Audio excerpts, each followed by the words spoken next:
Bien chicos, buenos días. El día de hoy vamos a dar unos puntazos finales, unas puntadas finales a la propuesta de John Locke, pero el autor propiamente que vamos a trabajar hoy es un personaje que se llama eh, George Berkeley. Berkeley.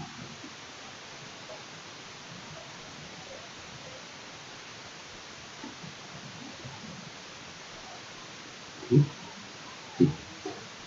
Eh, este va a ser el autor que vamos a trabajar hoy y con él vamos cerrando el momento empirista de esta época moderna, ¿sí? Y con él quiero pues hacer un trabajo un poco más detenido y un poco más de reflexión con ustedes,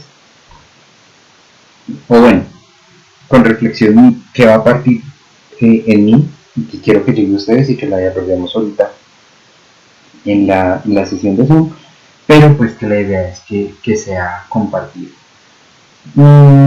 Bien, entonces antes de iniciar con Becky, vamos a decir unas últimas cosas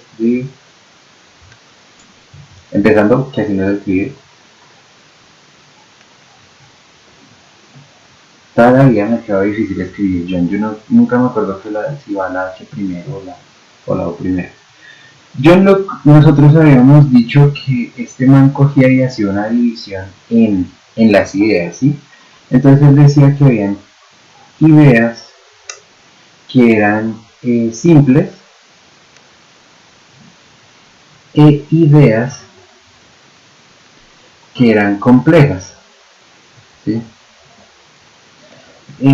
La clase de ayer intentamos, o bueno, yo intenté hacer como una muestra de las ideas simples y las ideas complejas, pero digamos era más por mor de la explicación, porque aquí hay una situación un poco interesante que es necesario tener en cuenta. Si nosotros decimos que las ideas simples eh, son surgen de la experiencia, ¿sí? Entonces, inmediatamente parece que vamos a tener un problema con un contenido mental que no sabemos si realmente surge de la experiencia, ¿sí? Digamos que vamos a poner todos un punto de medio y vamos a asumir estas ideas como cualquier tipo de pensamiento o cualquier cosa que esté metida en nuestra mente, en nuestra cabeza, en esto que estamos procesando acá arriba en el coco. Entonces, va a haber un problema y es, ok, como lo dijimos ayer, sencillo, las experiencias, digamos, de tipo externo, las experiencias externas que tenemos con nuestro cuerpo hacia afuera son muy sencillas de explicar y asimismo vamos a decirlo con las ideas complejas. Si nosotros decimos que las ideas complejas son un cúmulo de ideas simples, eh, pues eso también nos ayuda a comprenderlo. Pero acá va a haber un problema y va a ser qué pasa con situaciones como por ejemplo la matemática, ¿sí?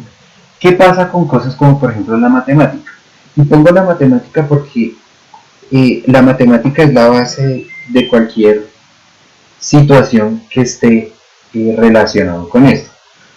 Porque nosotros podemos decir que tenemos una experiencia física externa de un 2 o de un 4 o de un signo sumo. eh, este tipo de situaciones parece ser que no están como experiencia externa. Si nosotros podemos coger y decir, coger dos esferos, ponerlos acá, o sea, coger dos objetos que son esferos, y esto incluso cuando intento hacer el ejemplo, si se dan cuenta, inmediatamente pongo la palabra dos, ¿sí? No hay forma de que yo hable de objetos en plural sin usar un elemento que parece ser propio de las matemáticas. Entonces la pregunta es, ¿dónde chanfles va a estar la matemática? ¿Sí? Porque si nosotros estamos diciendo que la idea compleja es la suma de ideas simples, tenemos que asumir que suma es un elemento que también debe ser parte de estas ideas simples. Pero entonces, ¿dónde encuentro el concepto suma o dónde encuentro el objeto suma? Lo que va a decir Luke es que esta experiencia de las matemáticas y en general todo elemento matemático, algebraico, geométrico que ustedes se puedan imaginar, va a ser una experiencia interna, ¿vale? Entonces acá esto va a tomar un elemento un poco extraño, porque uno va a decir, ok, tú me estás como jugando raro porque ¿cómo así que una experiencia interna? O sea, una experiencia interna ya comienza a sonar como razón, ¿sí? Como si fuera un raciocinio interno. Entonces lo que va a decir Luke es, no me malentiendan, sino que vamos a ponerle entonces otros nombres a esto. Luke le va a nombrar esto las sensaciones, y a este de acá lo va a llamar las reflexiones. Entonces, bueno, cuando uno lo pone así, uno comienza a decir, ok, sí hay una diferencia. ¿Por qué?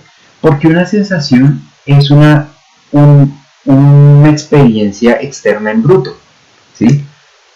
Una sensación es cuando yo me pincho y ¡ay! Y duele. Ese dolor es una sensación externa, o sea, es producido por una sensación externa en bruto, sin procesar, sin analizar, simplemente se da. Sin embargo, cuando yo tengo una experiencia, por ejemplo, precisamente como esta, de que paso unos esferos y hay dos, y paso otros dos esferos y hay cuatro, y yo cojo y transformo esta experiencia en que digo, ok, cada vez que pongo dos cosas del mismo tipo, quedan cuatro cosas. Entonces aquí hay un proceso reflexivo completo sobre esta experiencia. Entonces la experiencia interna es el pensamiento sobre una sensación, ¿sí? O sobre una experiencia externa. Entonces uno va a decir, ok, claro. Si yo tengo en el mundo un elemento X formado por tres palitos, yo puedo decir, eso es un triángulo. Y es más, yo puedo imaginar verlo y simplemente quedarme con lo que vi. Pero si yo cojo y digo y analizo, ok, este triángulo, la suma de sus ángulos va a dar 180 grados, existen tres tipos de triángulos, los triángulos que son isósceles generalmente van a ser, o bueno, los triángulos que son rectángulos, perdón, generalmente van a tener un cateto y una hipotenusa, un cateto mayor, un cateto menor y una hipotenusa. La hipotenusa siempre va a ser la suma del cuadrado de los catetos. Bueno, en fin, un mundo de cosas que yo puedo construir sobre esta experiencia pequeña que son tres palitos. Entonces, esta experiencia matemática va a estar directamente relacionada con la experiencia reflexiva. Y entonces la idea compleja va a ser la suma, ahora sí, de ideas simples. Entonces uno va a decir, ok, bueno, si entonces es la suma de ideas simples, nosotros podemos coger y meter elementos de la matemática y de las sensaciones puras para hacer una idea compleja. Entonces, estas ideas complejas también van a tener otro nombre que va a ser el nombre de entendimiento.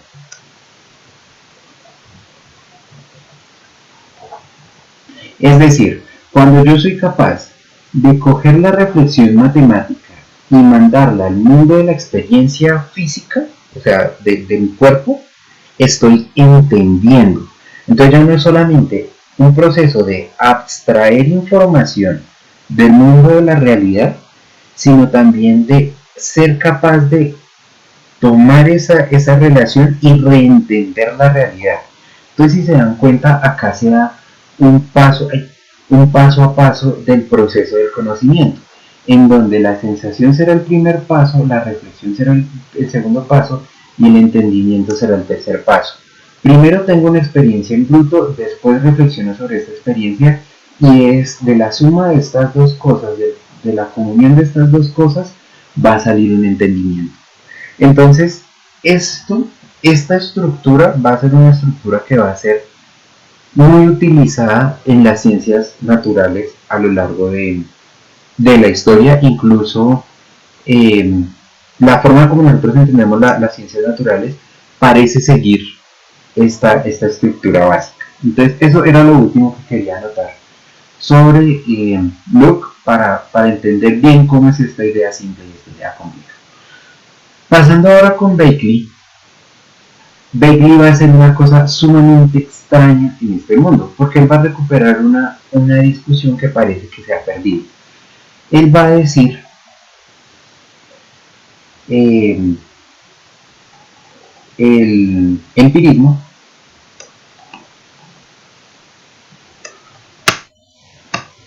nos lleva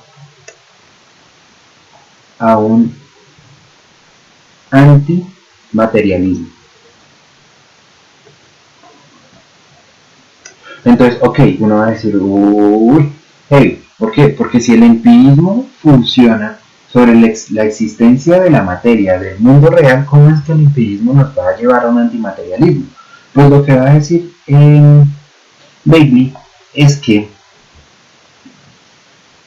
esto se sustenta en la discusión del cómo entiendo. ¿Sí? No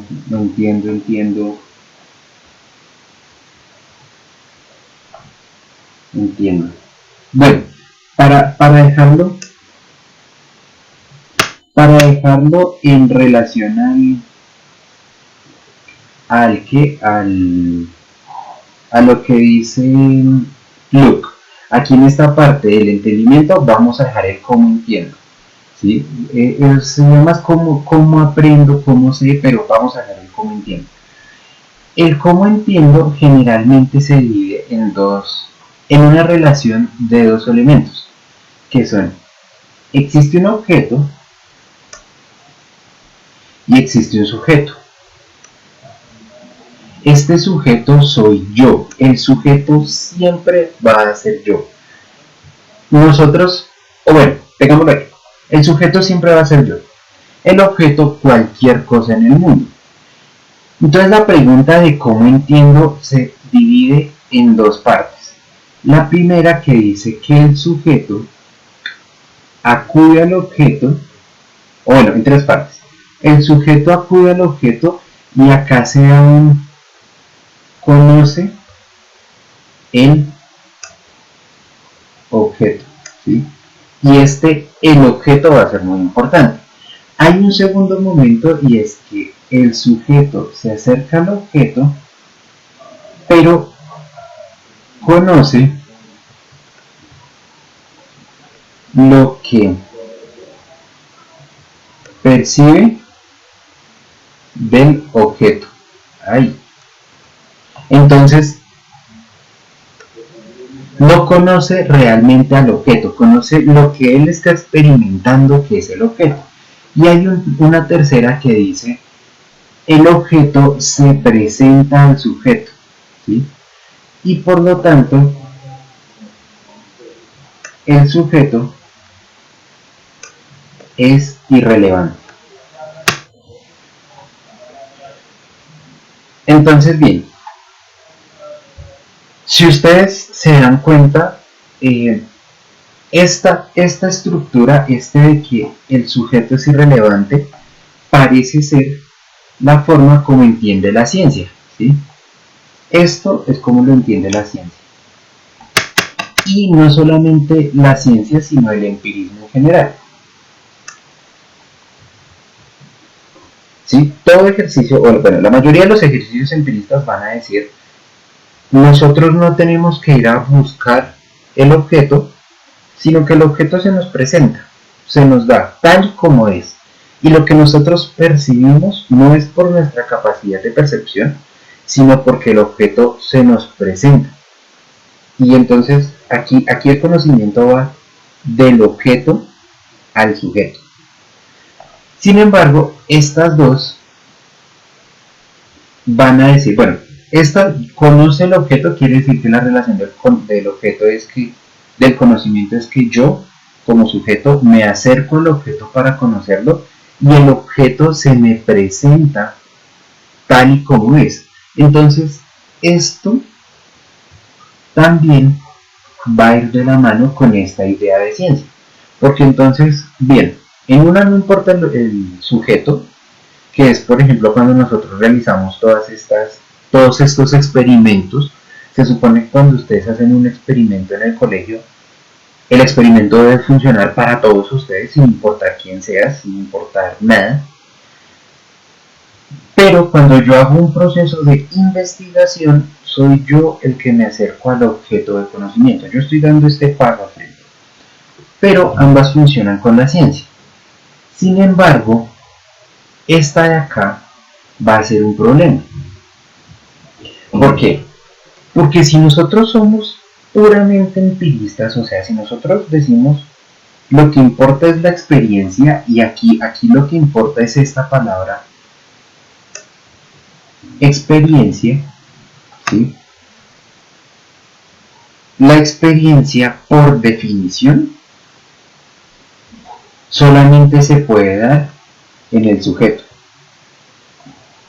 ¿sí? Yo no puedo tener experiencia de la experiencia de otro, y nadie puede tener experiencia de mi experiencia. Entonces, esto quiere decir que yo, como sujeto que experimenta, mi experiencia es solamente mía. Y si la experiencia es solamente mía, esto va a hacer a esta experiencia puramente subjetiva. ¿Vale? Entonces veamos, o sea, tengan en cuenta esto. Pasamos de que experimentamos un objeto a decir que lo que experimentamos es puramente subjetivo. Y si esto que experimentamos es puramente subjetivo, la pregunta que surge es entonces, ¿cómo garantizamos al objeto? ¿Sí? ¿Por qué? Porque esto va a significar que vamos a repensar la forma como estamos accediendo al objeto. Entonces, vamos a volver a hacer aquí el grafito rápido. Si tenemos el objeto y tenemos el sujeto y tenemos la experiencia, que es la que media entre objeto y sujeto, entonces el sujeto va a acceder a la experiencia, o sea, a su percepción del mundo, porque esta experiencia es puramente subjetiva, ¿vale? Pero, ¿cómo sabemos que esta experiencia realmente se refiere al objeto? Esto va a quedar en tela de juicio y vamos a decir, ok, realmente no hay forma. Realmente no hay forma de que tú como sujeto completamente experiencia, o sea, partiendo única y exclusivamente desde la experiencia, encuentres una razón para creer en los objetos. Tú puedes creer en la experiencia que tienes de ellos, en las percepciones que tienes de ellos, pero no en la existencia propia del objeto. Y claro, si tú dices eso, quedas plop, o sea, baila. Porque entonces aquí estás negando la existencia propia del objeto. Entonces por eso es que este man va a decir, no, listo, simplemente el objeto no existe y por lo tanto existe un antimaterialismo. La materia como tal, lo que nosotros creímos que estaba detrás de la experiencia, no va a existir. Entonces, esta experiencia, la pregunta va a ser, entonces, ¿esta experiencia a qué se refiere? ¿Sí? Ok, si se dan cuenta, esto de acá, esta relación, no vamos a ponerla como la relación completa. Todo esto de acá nos recuerda a un cierto personaje un poco trastornado que hablamos anteriormente, y esto va a ser muy similar a lo que va a decir Descartes. ¿Sí? Descartes también va a decir, ok, nuestros sentidos no son garantes de la existencia del mundo. Él lo dice de una manera un poco más diferente, porque él va a decir, los medios, o sea, sí, nuestros sentidos como tal son los que están mal, los que no tienen conexión con el mundo. Begley lo que va a decir es, no es nuestros sentidos los que no tienen conexión con el mundo, son las percepciones que ellos nos permiten las que no tienen conexión con el mundo. Si se dan cuenta, la experiencia entonces no se duda, tenemos experiencia, y eso era algo que sí dudaba Descartes. Descartes decía, no, es que realmente yo no puedo saber si estoy experimentando, porque los sentidos me engañan. Entonces por eso Descartes se va a ir hasta tan atrás, hasta el cerebro dentro de una cubeta, donde él va a decir, eso no lo dice en las meditaciones, eso lo dice en Discurso del Método, si no estoy mal. Él va a decir, nosotros podemos ser cerebros en una cubeta y estar siendo controlados de una u otra manera. Es más, creo que esa afirmación no la dice ni siquiera Descartes, lo dice un crítico, pero un crítico no, un lector de Descartes, no me acuerdo quién es, pero hace referencia a lo mismo. Descartes lo que va a hacer es irse bien hasta atrás y va a decir, ni siquiera mi cuerpo existe.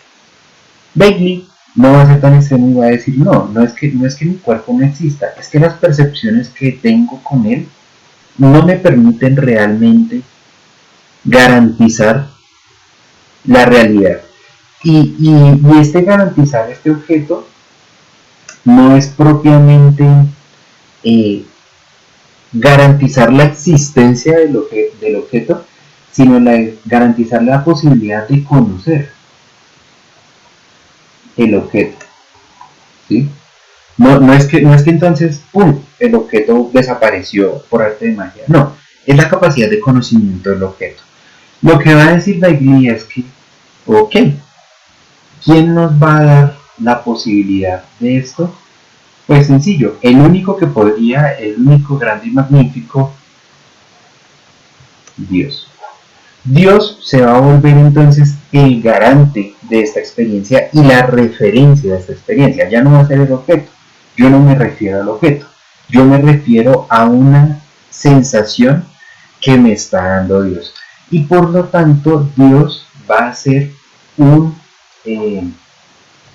¿cómo lo podríamos llamar? Como un eterno interventor. ¿Sí? Entonces Dios va a intervenir constantemente en mi experiencia para que en un momento mi experiencia sea una y después mi experiencia sea otra.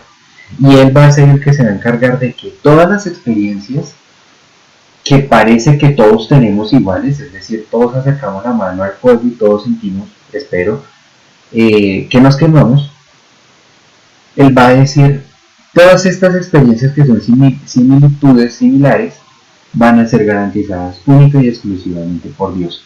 Y con esto, o por Dios, y con esto sea el fin o un punto y aparte de todo este ejercicio materialista, o sí, materialista, porque eso es lo que importa es la materia, que había creado John Locke y varios de sus antecesores.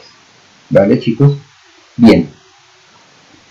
Si se dan cuenta, escribimos esta clase. Bien, chicos, eso era todo lo que teníamos que decir por esta clase. La clase de salió cortica. Entonces, no es más por el momento. La próxima clase vamos a continuar con un autor que se llama David Hume. Aunque no sé si directamente la siguiente o la posterior. Creo que la próxima ya vamos a hacer taller para, para hablar sobre todo, bueno, para mirar todos estos temas que hemos trabajado. Bien chicos, no es nada más por el momento, espero que todos estén bien, estén todos muy juiciosos. Eh, Les aconsejo que se preparen un postre, que se coman un rico postre, el azúcar ayuda a alegrar un poco los ánimos, entonces para que cocinen algo diferente. Y nada chicos, nos vemos dentro de un ratico que tenemos clase de